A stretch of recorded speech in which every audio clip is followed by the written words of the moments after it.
Antiochian men, we are back with another episode of Ask Father Hans. Father Hans, thank you very much for being with us and good morning. Good morning, Michael. How are you? I'm well, thank you.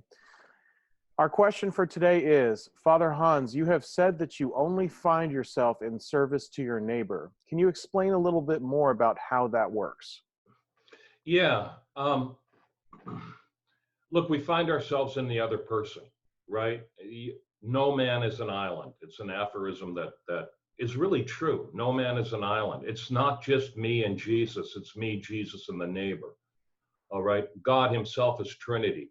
This is a theological grounding of it. It's a communion of persons.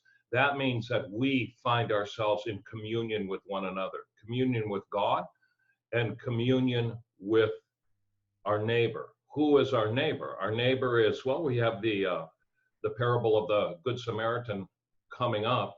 The neighbor is the one that only you can help. The neighbor is the one that God put you on this earth to help. Your immediate neighbor is, and this is important, it's first your family, your spouse, your children, and it starts from there because your children is a small church, your children is a community, right? But it goes out from there.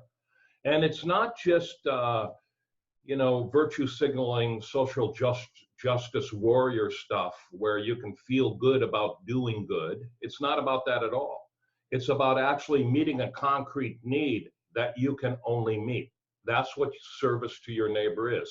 And again, we see that in the parable of the Good Samaritan. The man was just traveling from one city to the next, and he met the man hurt by robbers on the road. He could have walked by. He did not walk by. What he did is he tended to the man's wounds.